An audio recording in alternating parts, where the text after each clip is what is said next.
चलिए,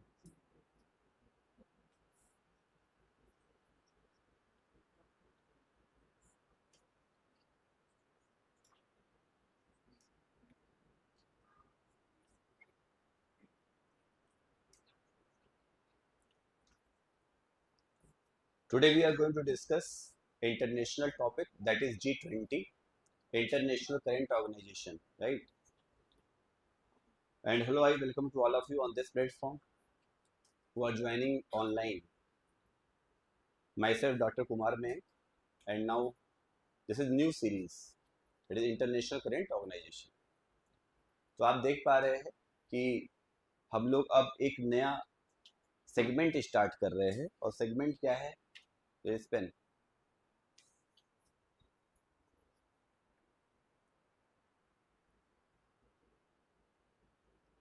तो सेगमेंट है इंटरनेशनल करंट ऑर्गेनाइजेशन। तो दो पार्ट में हम लोग बात करेंगे। द फर्स्ट इज कि how it is so significant for our nation, nation wise देखेंगे कि कोई भी इंटरनेशनल ऑर्गेनाइजेशन है तो उसका हमारे नेशन पे क्या इम्पैक्ट पड़ेगा, है ना, इंडिया पे क्या इम्पैक्ट पड़ेगा। और फिर बात करेंगे आपके एग्जाम पे क्या इम्पैक्ट करेगा, और आप लोग इसलिए आए हैं कि एग्जाम पे क्या इम्पैक्ट पड़ेगा, राइट। तो दोनों ही पार्ट बात कर लेंगे ना। कोई ऑर्गेनाइजेशन अगर बन रहा है तो उसके पीछे रीजन होगा कि वो ऑर्गेनाइजेशन क्यों बन रहा है। तो just we are going to discuss about G20, that is G20। तो G20 है क्या, G20 के बनने का रीजन क्या है, ये जानना होगा सबसे पहले। तो G for groups, and groups 20 यानी 20 देशों का समूह, ऐसा कह सकते हो। 20 नेशंस हैं जो एक साथ मिल करके कुछ बड़ा करने की कोशिश कर रहे हैं। मगर जरूरत क्यों पड़ी? अगर कोई ग्रुप बन रहा है तो ग्रुप बनने के पीछे कोई तो रीजन होगा, है ना। अगर आप चार पांच लोग मिलकर कोई ग्रुप बना रहे हैं तो उसके पीछे रीजन होगा healthy discussion about the topic. अगर आप कहीं पर बाहर जा रहे हैं, लड़ाई झगड़ा हो गया, तो फिर आप दो एक ग्रुप बना लेते हैं, तो ग्रुप में यूनिटी होती है। And now we are living liberalisation and globalisation, right. तो अभी हम लोग ग्लोबलाइजेशन के दौर में हैं। अभी हमें वैश्वीकरण की आवश्यकता है। तो वैश्वीकरण की आवश्यकता क्यों है? क्योंकि हमें एक दूसरे का साथ चाहिए। तो फर्स्ट ऑफ ऑल हम लोग बात करेंगे कि क्यों इसका इमर्जिंग हुआ ही क्यों, और G20 है क्या। अगर G20 कहानी समझनी है तो हमें जाना पड़ेगा वेरी फार, वेरी बैक, इन 1973। तो 1973 में क्या हुआ था? ऑयल शॉक, है ना। ऑयल शॉक क्यों हो गया? क्योंकि जो अरब नेशन थे उन्होंने मना कर दिया था कि अब हमको तेल नहीं देना है। किसको नहीं देना है? उन सारे नेशन को नहीं देना है जो इसराइल को सपोर्ट कर रहे थे। तो अगर आप वर्ल्ड मैप में देखेंगे तो जो मिडिल ईस्ट है ना, तो मिडिल ईस्ट से हमें क्या मिलता है? बहुत ज़्यादा तेल मिलता है, और वो तेल all over the world supply होता है। तो 1973 में वो पूरा ग्रुप जो था मिडिल ईस्ट का, उसने कहा अब हम ऐसे लोगों को देंगे नहीं। तो फिर प्रॉब्लम क्रिएट हो गई, काफ़ी प्रॉब्लमेटिक हुआ। अमेरिका, रूस, अभी सबको तेल मिल नहीं रहा है, तो फिर अब क्या किया जाए। तो उसी लिए सबसे पहले बनाया गया G7। समझ में आ रहा है? सबसे पहले क्या बना? G7 बना। थोड़ा सा अगर और पीछे जाएंगे तो सेकेंड वर्ल्ड वार। तो सेकेंड वर्ल्ड वार का टाइम क्या है? 1939 टू 1945। तो 1945 के बाद इंटरनेशनल लिक्विडिटी क्राइसिस हो गई। अंतर्राष्ट्रीय स्तर पर पैसे की कमी हो गई, और सिर्फ अंतर्राष्ट्रीय स्तर पर पैसे की कमी नहीं हुई, अंतर्राष्ट्रीय स्तर पर ट्रेड भी इम्पैक्ट हो गया। ठीक है। तो ट्रेड इम्पैक्ट हुआ तो उसके लिए एक कॉन्सेप्ट आया WTO का। लेकिन एट दैट टाइम अमेरिका बाहर हो गया तो WTO बन नहीं पाया। तो फिर ये हुआ कि हम ITO बनाते हैं। तो WTO का पहला नाम ITO था, इंटरनेशनल ट्रेड ऑर्गेनाइजेशन, और ITO का पहला नाम गैट था, GATT। हाँ, गैट। तो general agreement for trade and tariffs. तो अगर आप G20 समझना चाह रहे हो तो आपको 1939 टू 1945 जाना पड़ेगा। और जब 1939 टू 1945 जाएंगे तो हम देखेंगे सेकेंड वर्ल्ड वार के बाद हुआ क्या, उससे कॉन्सिक्वेंसेस क्या हुए। तो उसके कॉन्सिक्वेंसेस ऐसे हुए कि हमने तीन ऑर्गेनाइजेशन को बनाने की बात करी, यानी पूरे वर्ल्ड में। तब तो भारत गुलाम था ना, 1945 में तो इंडिया गुलाम था। और जब इंडिया गुलाम था तो इंडिया पर शासन कौन कर रहा था? ब्रिटेन। तो फिर तीन इंस्टीट्यूशन बने at that time: IMF, international monetary fund; IBRD, international banking reconstruction. तो इंटरनेशनल जो बैंकिंग रिकॉन्स्ट्रक्शन की बात की गई फॉर डेवलपमेंट, तो बैंक को अच्छा करना था, ट्रेड को अच्छा करना था और लिक्विडिटी को अच्छा करना था। तो ट्रेड में तो अमेरिका ने पार्टिसिपेट किया नहीं, तो गैट बन गया। फिर वही गैट आगे चल करके डब्ल्यूटीओ बनता है 1995। फिर 1970s में यानी 1973 में फिर गल्फ नेशन ने कहा कि हम इसराइल को सपोर्ट करने वाले नेशन को तेल ही नहीं देंगे। अब एक प्रॉब्लम और हो गया, और फ्यूल तो इम्पोर्टेंट है किसी भी नेशन के लिए। तो 1975 में पाँच छः देश मिल करके बनाते हैं ग्रुप, अपना G6 बनता है। G6 के बाद वो G7 बनता है। फिर G7 के बाद 2014-13 में जब रसिया ने क्रीमिया को इन्वाइट किया, राइट, जब रसिया ने क्रीमिया को इन्वाइट किया तो रसिया को बाहर कर दिया गया। रसिया बाहर हो जाए तो G8 बन गया होता। तो देखिए आप कैसे समझ रहे हैं, G6, G7, G8, और फिर जो जब जब भी ग्रुप बने हैं तब तब क्राइसिस रही है इंटरनेशनल लेवल की। तो जब भी इंटरनेशनल लेवल क्राइसिस हुआ ग्रुप बन गया, G4 बना ना, तो G4 भी है। तो एक एक करके समझेंगे। तो in terms of Indian economy देखेंगे, रिगार्डिंग इंडियन इकोनॉमी देखेंगे, रेफरेंसेस क्या हैं, इंडिया का पार्टिसिपेशन क्या है, इंडिया का रोल क्या है। फिर बात करेंगे दूसरे सेगमेंट में आपके एग्जाम में कैसे पूछता है, ठीक है। तो एग्जाम में तो ऐसे पूछ लेता है ना कि इसमें कितने नेशन हैं या कौन इसका नहीं है, पूरा पार्टिसिपेशन या कंट्रीब्यूशन क्या है। तो कंट्रीब्यूशन वाइज पूछ लेगा, ठीक है, नेशन वाइज पूछ लेगा, कभी कभी थीम पूछ लेता है। तो रेलेवेंस इसलिए है क्योंकि लास्ट ईयर 9 से 10 सितंबर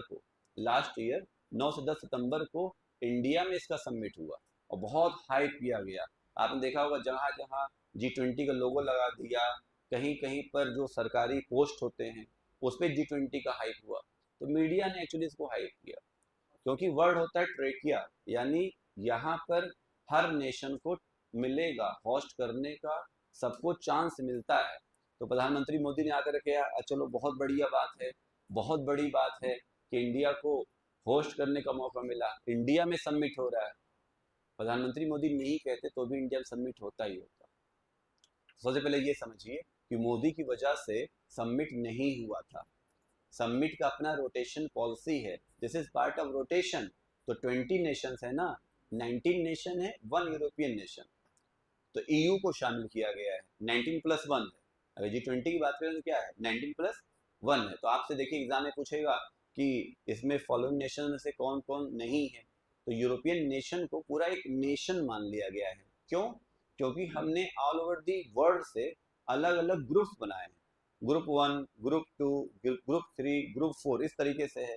यानी अगर हम ओशियानिक में जाएंगे तो वहां से भी लिया है, हम लैटिन अमेरिका में जाएंगे तो वहां से भी नेशंस हैं, अगर हम साउथ एशिया में जा रहे हैं तो वहां से भी है, इंडोनेशिया भी है, राइट, ऊपर जा रहे हैं नॉर्थ बेल्ट में वहां से भी है। तो G20 का जो पूरा मोटो है, उसका मोटो यही है कि पूरे वर्ल्ड वाइड हम किस तरीके से ग्लोबली इंटरनेशनल लिक्विडिटी को क्या करते हैं, स्टेबल करते हैं। हम इंटरनेशनल फाइनेंस को स्टेबल कैसे करें। अगर पूरे वर्ल्ड में हम पैसे की स्टेबिलिटी नहीं ला पाएंगे तो कहीं ना कहीं अब पूरा वर्ल्ड इम्पैक्ट होगा। आज अमेरिका इंडिया से कनेक्टेड है, ठीक है, इंडिया रूस से कनेक्टेड है, रूस चाइना से कनेक्टेड है। आप आपस में कितना भी झगड़िए, लेकिन अगर आपको अपना इकोनॉमिक सर्वाइवल चाहिए तो सबको एक साथ क्या होना पड़ेगा, कनेक्टेड होना पड़ेगा। एक साल लगभग होने को है, और इस बार का जो होना है कहाँ पर होना है, ब्राज़ील, है ना। तो ब्राज़ील में 2024 का ब्राज़ील, फिर अफ्रीका, टोटल इन्हीं दोनों देशों में नहीं हुआ था, यानी ब्राज़ील और अफ्रीका में नहीं हुआ था, अब ब्राज़ील अफ्रीका में भी हो जाएगा। तो अगला कहाँ होगा, साउथ अफ्रीका में होगा। ये पिछला कहाँ हुआ है, ब्राज़ील में हुआ है, ठीक है। तो अब आप ये समझिए कि 20 अगर हैं तो वो रोटेशन पॉलिसी से चलेंगे, अगर इसी रोटेशन से चलता रहा तो अगला कब होगा इंडिया में, 2042 में होगा। यानी 42 में अब अगला होस्टिंग नेशन होगा इंडिया। और स्टार्ट कहाँ से हुआ है, तो प्रॉब्लम कहाँ से क्रिएट हुई, तो 1997 में खूब प्रॉब्लम हुआ, इंटरनेशनल फाइनेंस शॉक हुआ, और 2007 में शॉर्ट सर्किट लगा इंडिया में। तो 2007 जब शॉर्ट सर्किट लगा तो बहुत सारे देशों को मिला के डेवलपिंग और डेवलप्ड, जिसमें आप देख रहे हैं डेवलपिंग भी है और डेवलप्ड भी है। अमेरिका भी इसका पार्ट है ना, रूस भी इसका पार्ट है, ऑस्ट्रेलिया भी इसका पार्ट है। तो आपको दिमाग में रखना पड़ेगा। तो पहले हम बता रहे हैं कि इसका ओवरऑल व्यू है क्या।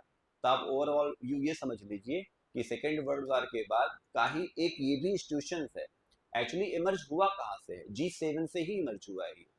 G7 बना, G8 बना, फिर G14 बीच में आया, फिर G20 आ गया। इसका मतलब ये हुआ कि G20 कोई नया ग्रुप नहीं है, पुराना ग्रुप है। जैसे IMF पुराना ग्रुप है, WTO पुराना ग्रुप है, और वर्ल्ड बैंक फ्रेंचाइजी है ना, वर्ल्ड बैंक में 5 बैंक आते हैं, तो वर्ल्ड बैंक पुराना है। उसी प्रकार से G20 को भी आप पुराना समझ सकते हैं। लेकिन अब ओवरऑल अगर एस्टेब्लिशमेंट ईयर पूछे तो क्या लगाएंगे, 1998, 1999। तो 1999 से ये स्टेब्लिश हुआ है, और 1999 से लेकर के 2025 तक कितने कॉन्फ्रेंस हो चुके हैं इसके, टोटल 19 कॉन्फ्रेंस हो चुके हैं। यानी जो पिछला हुआ वो 19 कॉन्फ्रेंस था। टोटल 19 सम्मेलन हो चुके हैं। अब इन सम्मेलनों का जो मेन मोटो होता है, उस मोटो का मतलब ये है कि अब पहले तो यही था कि हमको ग्लोबली क्या करना है, अपनी लिक्विडिटी को सस्टेन करना है, लेकिन अब बहुत सारे इसमें आ गए हैं। तो मैं सिर्फ समझाऊंगा इस क्लास में, PDF आपको मिल जाएगा डिटेल में, और यहाँ पर आप थोड़ा समझिए। जैसे यहाँ लिखा हुआ ना G20, तो फाउंडेड 1999, और दिख रहा है कि नहीं, वहाँ से नहीं दिख रहा है तो आप मोबाइल में भी देख सकते हो ना, लाइव चल रहा है, उसे आप कनेक्ट करते रहिए, क्योंकि थोड़ा सा डिस्टेंस पड़ेगा, तो आप मोबाइल में अपना इसको ओपन करके समझ सकते हैं। और फिर मैं आपको जहाँ जहाँ कहूँगा वहाँ वहाँ पर थोड़ा फोकस करके नोट्स बना लीजिएगा अपने, PT के पॉइंट ऑफ व्यू से नोट्स बना लीजिएगा, मेंस के क्वेश्चन